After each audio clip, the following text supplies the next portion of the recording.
The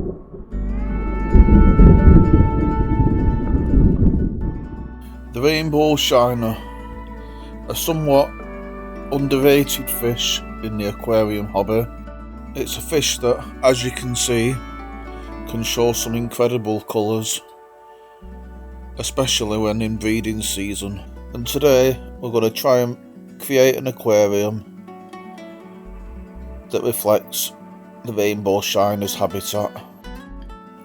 The Rainbow Shiner is native to the USA, and specifically the Mobile River in Alabama. The Mobile River is around 45 miles long and covers an area of around 44,000 square miles. Not only does it cover Alabama, but it also extends into Mississippi, Georgia and Tennessee.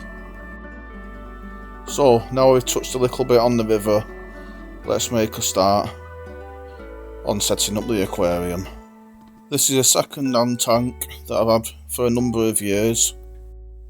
It's just over 3 foot long and holds around 130 litres, which makes it ideal for the Rainbow Shiners. Before I could get on with building the tank, I had to give it a quick clean up. With the cleaning out of the way, I could make a start on building the tank. Now you may have already noticed that the background of the tank has been tiled. As I mentioned earlier, I bought this tank second hand and the tank came like this. The tank had been tiled with quartz tiles and they'd been fixed to the tank using aquarium safe silicone. The seller assured me of this and I've had no issues with the tank up to now.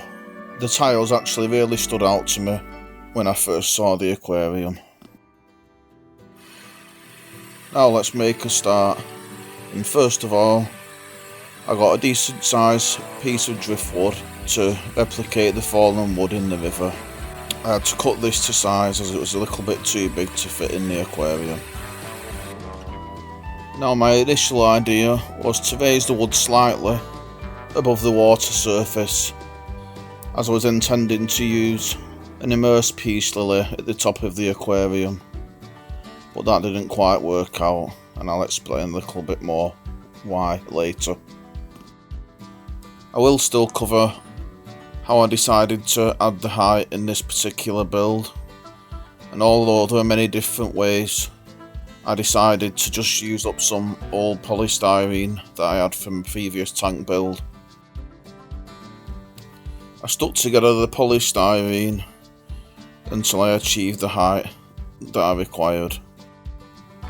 It's really important to use aquarium safe silicone, and in this instance I'm using HA6 silicone.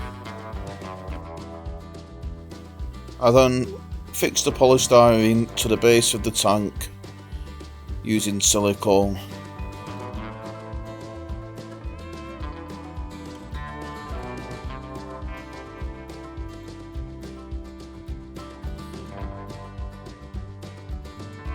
Now it was time to add the main focal point of the aquascape, the piece of driftwood. I carefully attached this to the polystyrene using the same silicone. Now with the wood in place, it's important to allow the silicone to dry, and I also added some rocks. I used the rocks to weigh down the wood, ensuring a good strong bond between the different materials. So now it's the following day and my first job is to shape the polystyrene into a slope. Shaping it into a slope will help later on when adding the rocks and pebbles. As I shaped the slope, I kept in mind that I'd need to balance the pebbles in order to achieve the final look of the hardscape.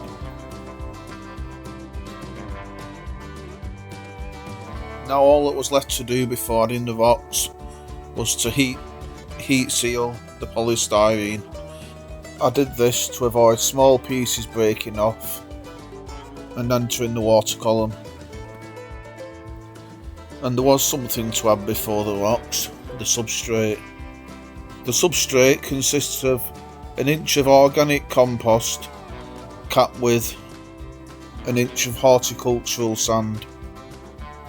Now if you've seen Piranha video, you'll know that I've used horticultural sand in a few tanks now, and up to now I've had no issues with it.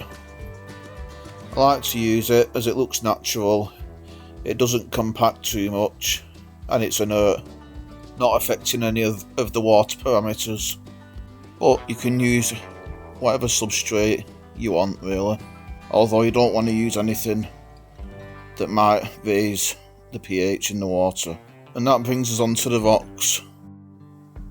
Now let's remember we're trying to create a natural habitat for the rainbow shiners, so that involves lots of rocks and pebbles, as the bottom of the river in their habitat is covered by lots and lots of pebbles. Whilst building the tank, I actually decided to add some finer gravel on top of the substrate to add more depth. It's important to remember that whilst we're trying to create a natural habitat for the fish, we also want the tank to be visually appealing.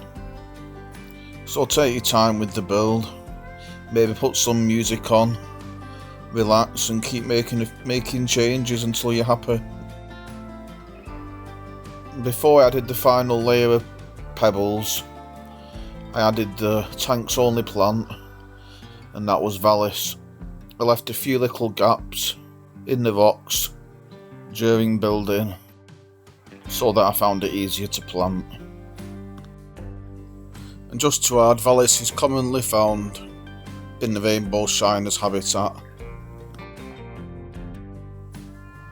Quick tip, just be sure not to bury the crown of the plant when you're planting it.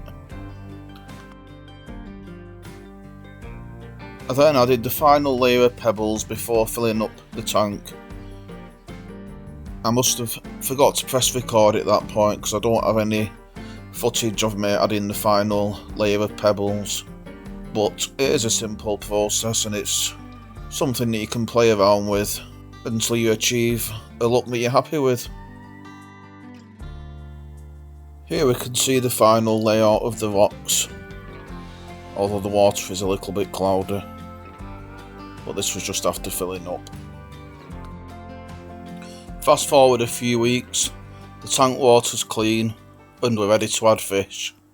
Yep, so here we are now with the tank set up. It is actually now a few weeks later, as I wasn't able to get the fish. I struggled to find a place to get them from, but I've actually finally got them now. So just a quick video before I do put the fish in. You can see it settled down nicely now. Yep, we've also got the wave maker up here in this corner. So there's plenty of flow. Plenty of flow for the fish, which is exactly what the rainbow shiners want. And here I am adding the shiners. This is the first of 2 lots that I added. Up to now I've added 2 separate groups from 2 separate shops, and the idea is to mix at least 3 separate bloodlines with the aim of breeding them in the future, and to avoid inbreeding and hopefully create some strong genetics which will lead to healthier fish. And as you can see, the rocks and pebbles are stacked quite high at the bottom of the tank, and that's with the idea of allowing the fish to naturally breed and drop their eggs in between the gravel and pebbles. I like to allow things to happen naturally in my tanks and to intervene as little as possible. I've used the same idea in the past and had success in other tanks with it. Obviously you're not going to save as many eggs as you would do if you set up a tank purely for breeding, but I'm not trying to breed these for profit, and I may find that it doesn't work at all. But if it does, it'll be really nice to see the odd fish pop up naturally. Now going back a little bit, and as I mentioned earlier, I did originally had a peace lily, but the original plan failed. The original plan was to use a fine mesh to cover the top of the tank and wrap it tightly around the peace lily, but that didn't work out as the fish still managed to find a way out. So the peace lily is now in my piranha tank. So I really can't stress enough about how important it is to provide a tightly fitted, secure lid, as these fish will squeeze through the tightest of gaps. And before we come to the end of the video, I'll just add a few more bits what I think are important. So these fish are cold water fish and are more than happy at room temperature, and they can handle temperatures as low as 1 degree Celsius. And if you're not providing a heater, the fish will begin to breed in the summer months, and that is when this fish will really come to life and show its colours off, living up to its name of the Rainbow Shiner.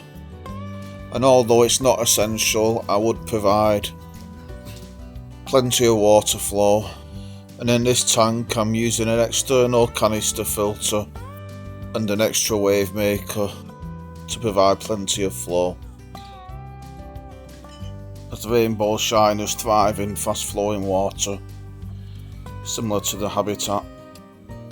And that's pretty much it.